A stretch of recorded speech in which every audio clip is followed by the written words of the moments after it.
नमस्कार, आपका साथ हूं राजीव शर्मा। कल बिहार के नतीजे आने हैं और आज तेजस्वी यादव का जन्मदिन है। एग्जिट पोल के नतीजों के बाद से हैप्पी बर्थडे तेजस्वी यादव खूब चर्चा में हैं, क्योंकि सभी एग्जिट पोल साफ इशारा कर रहे हैं कि 31 साल के तेजस्वी के हाथ में बिहार की कमान आने वाली है। अगर ऐसा हुआ तो जन्मदिन का असली तोहफा तेजस्वी को कल मिलेगा। जीत से पहले आरजेडी खेमे में जन्मदिन और जश्न की तस्वीरें देखिए। 3 तस्वीरें आपके टीवी स्क्रीन पर। एक तरफ तेजस्वी के पोस्टर बधाइयां देने वाले और आरजेडी दफ्तर में जश्न शुरू। कार्यकर्ताओं का जोश हाई, हालांकि संयम बरतने की सलाह दी गई है। और इन 3 तस्वीरों के साथ बिहार की राजधानी पटना की, जहां पर कई शहरों में आरजेडी समर्थकों ने तेजस्वी के पोस्टर भी लगाए। इनमें तेजस्वी को जन्मदिन की शुभकामनाएं देने के साथ उन्हें भावी मुख्यमंत्री और कृष्णावतार तक बता दिया गया। ये रिपोर्ट देखिए। बिहार विधानसभा चुनाव के परिणाम कल आएंगे, लेकिन आप ये देख सकते हैं कि एग्जिट पोल के नतीजों से जो राजद के समर्थक हैं वो खासे उत्साहित हैं। और ये आईटीओ गोलंबर का दृश्य है, जहां पर तेजस्वी यादव को प्रथम युवा मुख्यमंत्री के रूप में उन्हें बधाई दी गई है। और इस तरह के पोस्टर जो है पटना के विभिन्न जगहों पर लगे हुए हैं। ये साफ तौर पर समझा जा सकता है कि आखिरकार जिस तरह से जो एग्जिट पोल के जो रुझान बताए गए हैं उससे उनके समर्थक जो हैं काफ़ी खुश हैं। दूसरी तरफ मैं एक और पोस्टर दिखाना चाहूँगा कि ये चुनाव के समय जहां जेडीयू, बीजेपी और आरजेडी के बीच किस तरह से जो हमला किया था जेडीयू और बीजेपी द्वारा राजद पर और राजद द्वारा जेडीयू और बीजेपी पर, लेकिन यहाँ पर ये देखिए कि तेजस्वी यादव का जन्मदिन है और जन्मदिन के अवसर पर उनके समर्थक उन्हें कृष्ण अवतार का उन्होंने जिक्र किया है। कृष्ण अवतार के रूप में तेजस्वी यादव को कहा है। तो साफ तौर पर समझ सकते हैं कि जिस तरह से जो एग्जिट पोल के नतीजे हैं, जो एग्जिट पोल में जो बातें सामने आई हैं, उसको लेकर उनके समर्थकों में जो है खासा जोश देखा जा रहा है। कैमरामैन जीतू के साथ Rakesh Kumar Singh, India news, ITO Golambar, Patna. Patna और तमाम शहरों को सजा दिया गया है, पोस्टरों से पाट दिया गया है तेजस्वी यादव हैप्पी बर्थडे, और एक ऐसा बर्थडे जो कि खुशियों की सौगात ला सकता है। जहां तक एग्जिट पोल्स की बात करें, हमारे साथ 3 खास मेहमान इस वक्त जुड़े हुए हैं। हमारे साथ दीपक झा जुड़े हुए हैं, पॉलिटिकल एनालिस्ट हैं। रामदेव यादव साहब आरजेडी से हमारे साथ जुड़े हुए हैं और अरविंद कुमार बीजेपी से हैं हमारे साथ जुड़े हुए हैं इस पर चर्चा करने के लिए। रामदेव यादव साहब आरजेडी से, सबसे पहला सवाल आपसे, इससे बेहतरीन बर्थडे गिफ्ट हो नहीं सकता। ऐसा लगता है कि ईश्वर ने भी तमाम चीजें रची हुई थी कि एग्जिट पोल भी उसी मुद्दा पे गाए जो जन्मदिन की खुशियों को और बढ़ा सके। रामदेव यादव जी। देखिए, जहां तक सवाल है जन्मदिन का, सबसे पहले तो मैं उनके जन्मदिन पर बधाई देता हूं कि उन्होंने जो मिसाल कायम किया है बिहार में, युवाओं को आकर्षित करने का काम किया है। यहाँ के किसान मजदूरों को काफी उन्होंने आकर्षित करने का काम किया है और एग्जिट पोल से बढ़ चढ़ करके हमें समर्थन मिला है। आप देखेंगे सिर्फ अकेले आरजेडी राष्ट्रीय जनता दल 128 सीट जीतेगा। ये मैं बात आज कह रहा हूं, कल देखिएगा आप। और इतना ही नहीं, कृष्ण के रूप में बिहार की जनता ने उनको पहचाना है, जाना है, समर्थन दिया है। और मैं आशा करता हूं कि तेजस्वी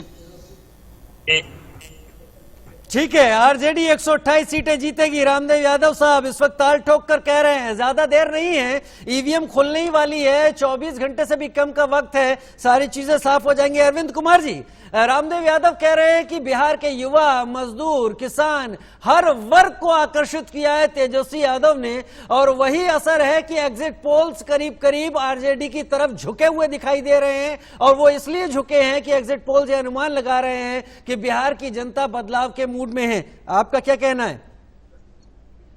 देखिए, वादे कर देना बहुत आसान है, लेकिन वादों पे चलना, उनकी पूर्ति करना, ये कैसे करेंगे ये मुश्किल है। लुभावने नारों से पेट नहीं भरता।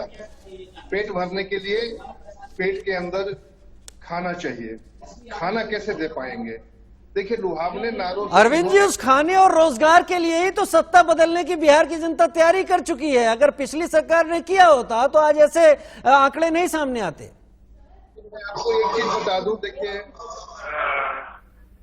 एक दिन की बात है, कल मतगणना स्टार्ट हो जाएगा जी, और ये ख्वाब उनका नहीं रहेगा, ऐसा नहीं है। हमारे भी अपने रिसोर्सेज है, हमारा भी अपना चैनल है। हमने उस चैनल से माध्यम से हर क्षेत्र का हमने एनालिसिस किया है। तो ऐसी नहीं है, एनडीए सरकार बनेगी और निश्चित तौर पे हम आश्वस्त हैं कि हमारी सरकार बनेगी और हम सरकार में रहेंगे। चलिए, आपको हमारी तरफ से ढेर सारी शुभेच्छाएं कि कल ईवीएम खुले तो जैसा आप कह रहे हैं वो हो, लेकिन अब तक के जो संकेत हैं वो फिलहाल ऐसे नहीं है। दीपक झा, आपके पास आऊंगा। मैं और राजीव मिश्रा लगातार बात कर रहे हैं और वो आईपीएल की बात कर रहे हैं और साथ में ये भी कह रहे हैं कि कल बिहार इंडियन पॉलिटिक्स लीग का एक अलग ही संस्करण सामने पेश करेगा।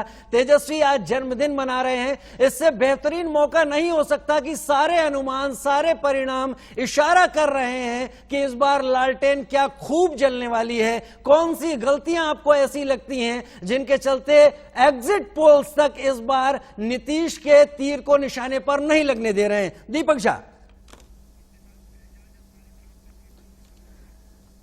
देखिए राजीव जी, आपने बड़ी बात कही। यहाँ पे दो राजीव हैं, तो जब दो लोग मिल जाते हैं तो इसका मतलब है कि डबल धमाका होने वाला होता है। तो आपके चैनल पे भी डबल धमाका हो रहा है। दो राजीव मिलके बैठ के एक साथ एक क्रिकेट और एक राजनीति की बात कर रहे हैं। रही बात बिहार की, तो मैं बिहार में जो लोग सत्ता में बैठे हुए हैं आज, भाजपा के लोग, ये जब कहते हैं कि 15 साल पहले लालू यादव ने क्या किया था, भैया वो 30 साल की बात हो गई, 25 साल की बात हो गई, 20 साल पुरानी बात हो गई। अब आता है वर्तमान की बात करें। आप वर्तमान में जीना सीखे। मोदी जी कहते हैं, मोदी जी की बात होती है, आप वर्तमान में सोचिए, फिर भविष्य में कुछ बेहतर कर पाएंगे। तो भाजपा के लोग जब चुनाव में जाते हैं तो वर्तमान काल, भविष्य काल नहीं, भूतकाल की बात करते हैं, 30 साल की पहले की बात करते हैं। अरे मेरे भाइयों, आप ये समझिए, अब चुनाव खत्म हो गया, कल जनता मोहर लगा दिया है और आपके पास रिजल्ट आ जाएगा। आप अपने गिरेबान में झांकिएगा कि आपने 15 साल में क्या दिया। 15 ऐसे काम गिना दीजिए जो विकास के बिहार की भलाई के लिए क्या हो, विकास के लिए क्या हो, नहीं किया। आपने वहां क्या किया? शराब बंद कर दिया, रेवेन्यू सरकार का घटा दिया, लेकिन हर घर आपने शराब पहुंचा दिया। अपने लोकल गुंडों को, भाजपा के, जेडीयू के लोकल गुंडों के द्वारा आप शराब बिकवा रहे हैं पूरे बिहार प्रदेश में। ये सबसे बड़ी शर्मनाक बात है। आपने घर घर अपने कार्यकर्ताओं को ठेका दे दिया शराब बेचने का। तो इस तरीके से नीतीश कुमार ने रोजगार पैदा किया है अपनी पार्टी के कार्यकर्ताओं के लिए। तो सफेद नकाब में छिप के राजीव, चलिए अब एक बात बोलता हूं दीपक झा साहब, आप कह रहे हैं ना कि पुराना इतिहास उठाकर बीजेपी रखती रही है, तो कांग्रेस भी तो गुजरात लगातार मोदी के साथ दोहराती चली आ रही है और कब तक दोहराएगी पता नहीं। खैर, मैं इन सब चीजों में नहीं पढ़ना चाहता क्योंकि बिहार की जनता ने ईवीएम बंद कर दी है। वो जब खुलेगी तो अब तक के एग्जिट पोल इशारा यही दे रहे हैं कि लालटेन बहुत तेजी से चल रही है। एजाज अंसारी साहब भी जेडीयू से हमारे साथ जुड़ गए, उनसे भी जानना चाहेंगे कि आखिर वो क्या कमियां रह गई कि इशारे फिलहाल जेडीयू के तीर को निशाने पर नहीं लगने दे रहे। एक छोटा सा ब्रेक ले रहे हैं, ब्रेक के बाद जब लौट के आएंगे तो बात करेंगे कल के होने वाले उस ईवीएम खुलने के बाद के उस वक्त की जब पता चलेगा कि बिहार की सत्ता किसके हाथ में आने जा रही है। छोटा कल का दिन अपने आप में खास, जब ईवीएम खुलने वाली है। तमाम मेहमान हमारे साथ जुड़े हुए हैं। हमारे साथ एजाज अंसारी साहब जेडीयू से ठीक अभी जुड़े हैं। एजाज साहब, ऐसा क्या हो गया कि तमाम एग्जिट पोल्स इशारा यही कर रहे हैं कि सब कुछ जेडीयू के मनमाफिक नहीं है, तीर अपनी राह भटक गया लगता है? नहीं, सबसे पहले तो मेरा नाम सुधार लीजिए, आप इम्तियाज अंसारी मेरा नाम है। जी जी, बेहतर। इम्तियाज साहब बताएं। ठीक है जी। और आपका जो एग्जिट पोल पे जो आप बात कर रहे हैं, और चैनल पे बैठ के हर पार्टी के प्रवक्ता लोग अपने अपने हिसाब से अपनी पार्टी का बात रखते हैं, लेकिन देखिए अब कल जो भी रिजल्ट है कल सामने आएगा, तो कुछ प्रैक्टिकल में भी जाना चाहिए और उस पर भी कुछ मंथन करना चाहिए, उसको समझना चाहिए। आप 2015 का बिहार के ही संदर्भ में, बिहार का असेंबली इलेक्शन का आप एग्जिट पोल उठा के देखिएगा, तो उस समय एनडीए से नीतीश कुमार जी अलग थे, महागठबंधन में थे। उस समय 2015 का जो एग्जिट पोल जो हम लोगों के बीच आया था, आपको भी याद होगा, पुराने लोग हैं, चाणक्य ने 155 बताया था एनडीए को, बीजेपी प्लस को, टाइम्स नाउ को 111 बताया था, एबीपी ने 130 बताया था, इंडिया टुडे ने 120 बताया था, और जब रिजल्ट आया तो ये जस्ट अपोजिट हो गया। महागठबंधन नीतीश कुमार जी के नेतृत्व में स्वीप कर गई और एनडीए भाजपा अलायंस को सिर्फ 53 सीट पे सिमट गई जी। आप फिर लोकसभा के संदर्भ में भी आप देखिएगा 2019 में, तो एनडीए को जिस तरह से प्रचंड बहुमत आया, एग्जिट पोल में इस तरह का प्रचंड बहुमत नहीं दिखाया था। क्योंकि आपके चैनल पे बहुत अच्छी बहस होती है। एक चीज और हम आपको बताना चाहते हैं कि बिहार के कुछ असेंबली, चूंकि इतना लंबा तो आपको हर असेंबली का जो है बहुत लंबा समय लगेगा, कुछ आपको असेंबली कंस्टिट्यूंसी बता देते हैं हम आपको। जैसे आपको रोसड़ा असेंबली कंस्टिट्यूंसी है, उसमें एग्जिट पोल वालों ने महागठबंधन को जीत बताया है। आप उस पर नोट कर लीजिए कि वहां एनडीए के प्रत्याशी को वोट पड़ा है, एनडीए के प्रत्याशी का विजय वहां निश्चित। चलिए सर, रोसड़ा की आप दक्षिण सराय के असेंबली कंस्टिट्यूंसी है, इम्तियाज भाई, आप समझ लीजिए। इम्तियाज भाई, बातें बहुत सारी करनी है, ढेर सारी करनी है, समय हमारे पास काफी है, लेकिन दायित्व है ही, भाइयों का भी दायित्व है, बच्चों का भी, बच्चियों का भी दायित्व है। सब लोग मिलकर के एकजुट होके तीर छाप के बगल का बटन दबा करके लेसी सिंह को भारी मतों से विजयी बनाइएगा, यही हम निवेदन करने आए। और जान लीजिए, आज चुनाव का आखिरी दिन है और ये मेरा अंतिम चुनाव है। अंत भला तो सब भला। अब आप बताइए, वोट दीजिएगा ना इनको? हाथ उठा के बताइए। बहुत बहुत धन्यवाद। हम इनको जीत का माला समर्पित कर दें, जीत का माला समर्पित करें। था कि वो थक चुके हैं, उनसे बिहार संभल नहीं रहा, और उन्हें खुद स्वीकार कर लिया कि अब वो संन्यास ले रहे हैं। तो इस पे हम ज़्यादा टिप्पा टिप्पणी नहीं करेंगे। तो आप समझ सकते हैं कि हमारी बात पे मुहर लगी है। सुना आपने नीतीश कुमार जी क्या कह रहे थे, और सुना आपने तेजस्वी यादव क्या कह रहे थे, और कहीं बहुत कुछ इशारे मिलने लगते हैं। हमारे साथ तमाम मेहमान इस वक्त लगातार जुड़े हुए हैं जिनसे हम चर्चा कर रहे हैं। कल ईवीएम खुलने वाली है, लेकिन अभी क्या स्थिति है, कितना ज्यादा धड़कनें बढ़ी हुई हैं। रामदेव यादव जी आरजेडी से हमारे साथ इस वक्त जुड़े हुए हैं। रामदेव यादव जी, नीतीश जी कह रहे थे कि अंत भला तो सब भला, लगता है इशारे अंत भला होने की गवाही देते हुए नहीं दिख रहे हैं। आपको क्या लगता है, वो कौन से काम ऐसे रहे जो तेजस्वी के हक में ये सारे इशारे दे रहे हैं? क्या रोजगार की बात करना वोटर्स के दिल को गहरे तक छू गया? देखिए, नीतीश जी ने स्वीकार कर लिया है कि अंत भला तो सब भला, यह अंतिम हमारा है। तो उन्होंने तो स्वीकार कर लिया। नीतीश जी का राज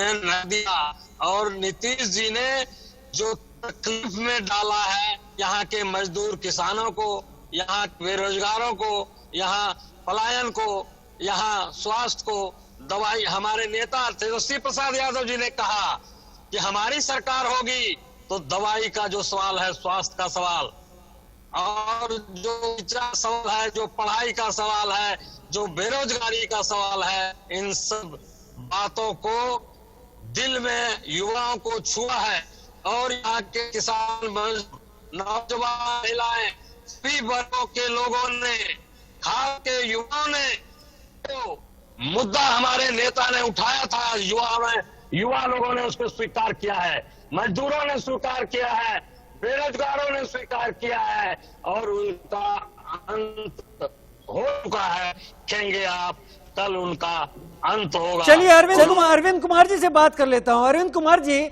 जब प्रवासी मजदूरों की बात हो रही थी, जब कोरोना के दौर में मजदूर लौट कर आ रहे थे, उत्तर प्रदेश के भी कई राज्यों में गए, मध्य प्रदेश में भी गए, लेकिन शायद सबसे ज्यादा संख्या बिहार पहुंची थी, तो इसकी जड़ में एक्सपर्ट्स का यही मानना था कि अगर घर के नजदीक रोजगार देने की सरकारें कोशिश करें तो शायद मजदूरों को इतने दुर्दिन न देखने पड़े। कहीं बहुत वो मुद्दा आरजेडी ने बहुत बेहतरी के साथ छुआ, वो मुद्दा जो सीधे सीधे वोटर्स के दिल को टच करता था, और उसके चलते आज इशारे ही सही, ईवीएम कल खुलेगी, लेकिन एग्जिट पोल जो तमाम है वो यही कहते दिख रहे हैं कि आरजेडी बहुत बेहतर कर गई। दशक के पहले पलायन का कोई वैसा दौर बिहार में नहीं था, और 90 के बाद जो पलायन का दौर शुरू हुआ तो बिहार के जितने भी रोजगार थे, जितने कल का खाने ठप हो गए, तो की कमाई बंद हो गई, रोजगार यहाँ के कोई सृजन नहीं हुआ, अब लोग बाहर जाने लगे। तो एक दौर ऐसा आया कि बिहार से काफी संख्या में लोग पलायन, ये हमारे लिए चिंता का विषय था। और आप अनुभव किए होंगे कि सरकार 2005 में पार्टी के साथ बनी, तो 2005 के बाद हमने जो पटरी से उतरी हुई अर्थव्यवस्था थी और जो पलायन था, ये फिर बहुत लॉ एंड ऑर्डर था, सड़कों पर हमने काम किया है, ये जनता स्वीकार रही है, और आपके चैनल के माध्यम से भी हमें लगता है कि दिखती होगी। तो इस सबों पर काम करके 2015-2020 तक हम एक बिहार को पटरी पे लाए हैं। आज 100% अरविंद कुमार जी, इसमें कोई दो राय नहीं है। जनता के पास जब इंडिया न्यूज पहुंचा तो लोग ये कह रहे थे कि बिजली मिल रही है, लोग और सड़क की सुविधा की भी बात कर रहे थे, लेकिन कई ऐसे इलाके थे जहां ये चीजें दूर दूर तक मयसर नहीं। राकेश कुमार सिंह जी के पास जाऊंगा। राकेश कुमार सिंह जी, जो इशारे मिल रहे हैं, जो अनुमान लगाए जा रहे हैं, ईवीएम कल खोलनी है, लेकिन उन अनुमानों से ये पता चल रहा है कि बिहार में परिवर्तन तय है। वो परिवर्तन किसकी वजह से हुआ, क्या आप इस पर कुछ प्रकाश डाल पाएंगे? उसके लिए क्या नीतीश सरकार की गलतियां जिम्मेदार हैं या तेजस्वी का जनता से, जनता के मुद्दों से जुड़ना? आपके चैनल के माध्यम से कहना चाहता हूं, आरजेडी के जो हमारे विधायक जी हैं बिहार से, 15 साल इनको भी मौका मिला काम करने के लिए, बिहार को आगे ले जाने के लिए। तो सारी दुनिया जानता कि बिहार का क्या हाल हुआ, बिहार का क्या हुआ। जंगल राज था, जंगल राज में डॉक्टर का अपहरण होते थे, इंजीनियर के अपहरण होते थे, बड़े बड़े अफसरों का अपहरण होते थे, बच्चों का अपहरण होता था, हत्याएं होती थी, लूट होती थी, घसोटी होती थी, सड़कें और जो भी सारे इनके राज्य में हुए 15 साल। बहरहाल 15 साल नीतीश बाबू को भी सरकार चलाने का मौका मिला।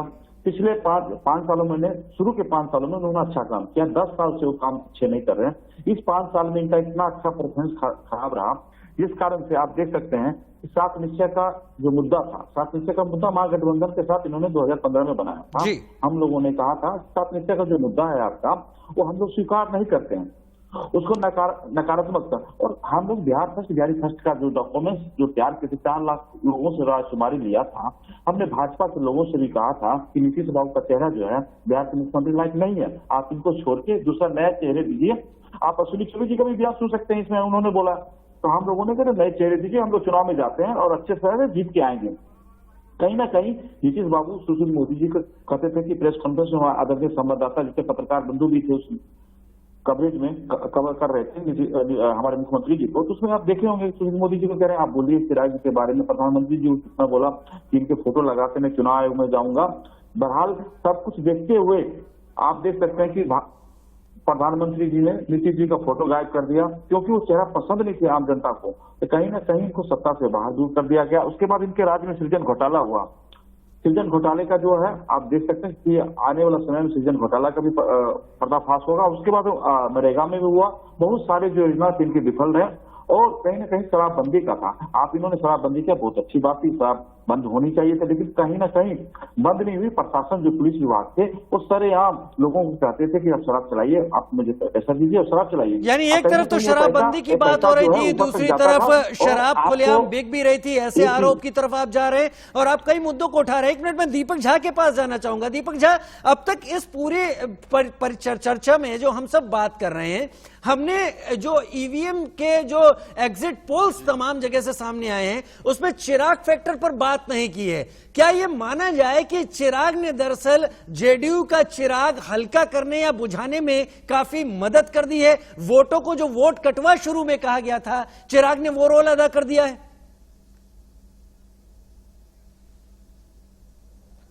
देखिए, जब अपने अंदर कमी होती है तो हम दूसरों को दोष देते हैं। भाजपा क्या है कि अपनी कमियों को दोष नहीं देखती है। भाजपा से उसके सहयोगी दल छटक के जा रहे हैं, वो उनको आरोप प्रत्यारोप कर रहे हैं। तो भाजपा देखिए, सेंट्रल में अभी भी इन्होंने नहीं कहा कि हमने रामविलास पासवान जी की पार्टी को अलग कर दिया है, नहीं किया इन्होंने। तो वो तो चिराग का ही कहना है। नहीं, दीपक झा वो तो चिराग का ही कहना है कि हम केंद्र में साथ हैं, वो अपनी राजनीति किस तरह से रख रहे हैं। मेरा यह सवाल है, क्या चिराग फैक्टर ने समीकरणों को बिगाड़ने का काम किया है बिहार में? देखिए, मुझे नहीं लगता कि चिराग फैक्टर समीकरण बिगाड़ देगा।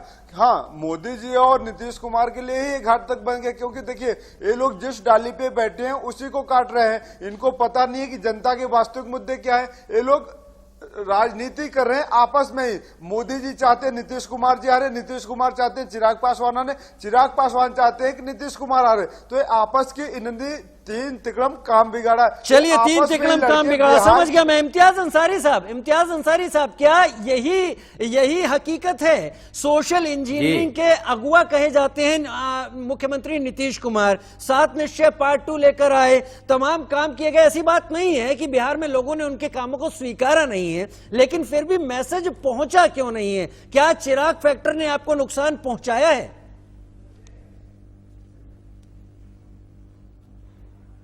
देखिए, नीतीश कुमार जी का जो काम है वो हर गांव, हर पंचायत तक पहुंचा है। बिहार की जनता उसको कबूल भी करती है और उसको मानती भी है।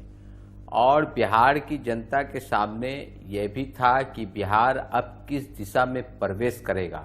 जितना बिहार डेवलपमेंट हुआ है, जितना बिहार विकास हुआ है, इससे आगे बिहार को बढ़ना चाहिए कि नहीं बढ़ना चाहिए। अगर बिहार को और विकास की जरूरत है तो विश्वास का चेहरा, भरोसे का चेहरा कौन है? किस मुख्यमंत्री के दावेदार पे भरोसा किया जा सकता है, किन पर विश्वास किया जा सकता है, किनकी बात पर जनता मुखर होकर के आंख बंद करके विश्वास कर सकती है? तो इस स्थिति में कई मुख्यमंत्री के दावेदार थे, लेकिन दो चेहरा ज्यादा थे। एक महागठबंधन के श्री तेजस्वी यादव और एनडीए के माननीय श्री नीतीश कुमार जी। तो इन दोनों के कंपैरिजन में बिहार की मतदाता, बिहार की जनता के सामने एक विश्वास का प्रश्न था कि हम किन पर विश्वास करें बिहार के डेवलपमेंट के लिए, बिहार के और विकास के लिए। जितना विकास हुआ है इसमें और ज्यादा बढ़ोतरी है। तो इसमें नीतीश कुमार जी पे बिहार की जनता ने विश्वास जताया है। आप एनडीए के वोटर जो होते हैं वो साइलेंट वोटर होते हैं। नीतीश कुमार जी की वोटर जो हैं वो महिलाएं ज्यादा वोटर हैं। आप इस चुनाव में देखिएगा, कोरोना काल में महिलाओं का वोट का प्रतिशत बढ़ा है। एग्जिट पोल वाले जो हैं वो रसोई घर तक नहीं जाते, किचन हाउस तक नहीं जाते। महिलाओं का वोट प्रतिशत जो बढ़ा है, वो रिजल्ट जो है वो चौंकाने वाला होगा।